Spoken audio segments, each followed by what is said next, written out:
Hi there. My name is Lydia Martinez. I am the founder and principal strategist at L Marketing and Events. And today we're going to be talking about some website wins, basically the good ideas for a website in 2020 and beyond. Um, we work with a lot of clients on their websites. We work with a lot of clients on their marketing. And one of the biggest challenges for us, when we're doing social media management and we direct somebody to a website, um, but then the website doesn't live up to those expectations, it's almost like we've lied to that person, that potential customer or client, about what the expectations should be. And so, one of the things that we always challenge our clients on is if we're doing great social media, if we're doing great digital advertising, if we're really communicating with the customer about your product, your brand, your service, your personal brand, then your website has to match that and you have to deliver really well on that. Otherwise, you're just not going to convert. You're not going to get people to actually get to know you and to make a decision to purchase, your service or your product. One of the keys that we always see as a real problem with websites is that sometimes it's not easy for customers to actually contact you, whether you're selling products or services. It doesn't matter. You need to make it easy for your customers to communicate and make it easy for you to talk back to them. So, having a contact form is kind of the basic thing, but on top of that, not just, a basic contact form, but a phone number, a direct email address. Some people don't like filling out a contact form.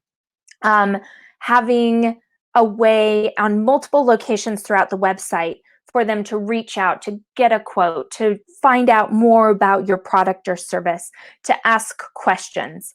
One of the ways that I'm really liking right now and am building into my own website as we're building it out again is a chatbot, something that pops up and customers can communicate with immediately when they're thinking about it. So, for example, some people, I am notorious for this, have terrible insomnia and might be on a website at 2 a.m. when they're thinking about making a purchase.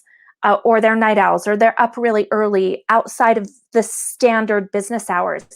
But if you've got a chat bot on your website, you can put them into a funnel and communicate with them even if you are off, which is really, really important. Something else to consider with websites right now is less is more. Think minimalist. Don't crowd your website with too much content on your homepage, too many images. Keep it, keep keep what we call white space or blank space, somewhere where the eye can rest that leads them to the next part of your website. So less is more when it comes to spacing, when it comes to copy, the web copy, what you're writing. Um, Give them an opportunity to see if what you have is what they want, and then lead them deeper into the website. Another thing that's really critical for websites is to not have what we call a static website. Don't just set it and forget about it, so to speak.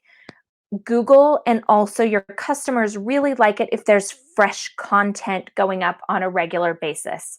So a lot of times this actually just means a blog that you're updating, once a month, a couple of times a month even makes a big, big difference for your search rankings with Google, but it also shows your clients and customers that you're still in business. If they go to your website and they see that you don't have any new content for the past 3 years, guess what? In their minds, you're out of business. Finally, or additionally, have pages on your website for the services you offer. If you are a service-based industry, for your product lines, if you sell products, have individual pages for the locations that you service. This helps with your search engine optimization. It also helps people know that, for example, even though I'm located in Salt Lake City, I own a digital marketing agency. So I can work with anyone just about anywhere that has an internet connection.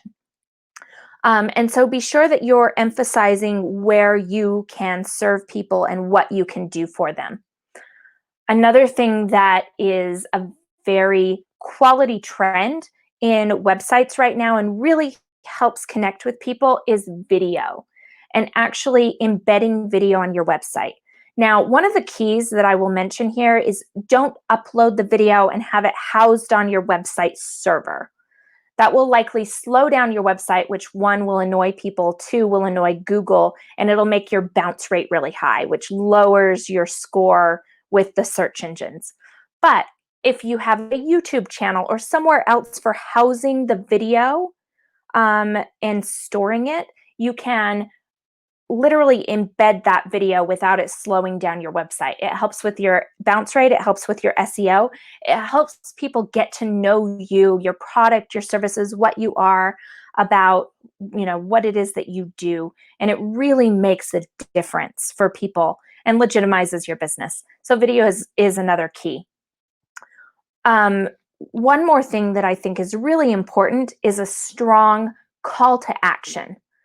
When people are on your website, if you don't tell them the what you do, how to buy, how to save, how to contact you, how to sign up for your email list, they won't do it.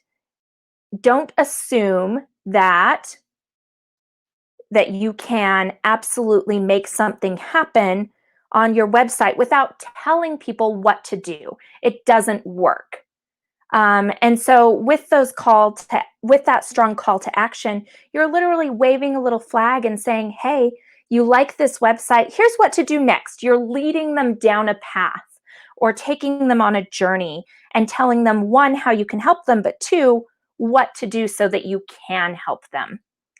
And then also reviews or testimonials are super important. It's called social proof. People need to know that they are not the only ones that are interested in your products or services. They want to know the experience of other people. So right now I'm in the process of rebuilding my website. I wasn't happy with it. It wasn't serving me. It was outdated and based on an old model from when I first started my business.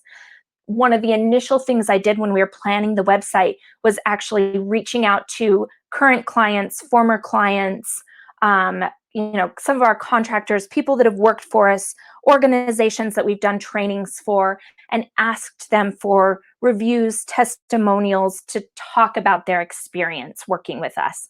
And a lot of times when I'm asking for those, I'll just bullet point out 2 or 3 things that we've done for them just to remind them exactly what happened.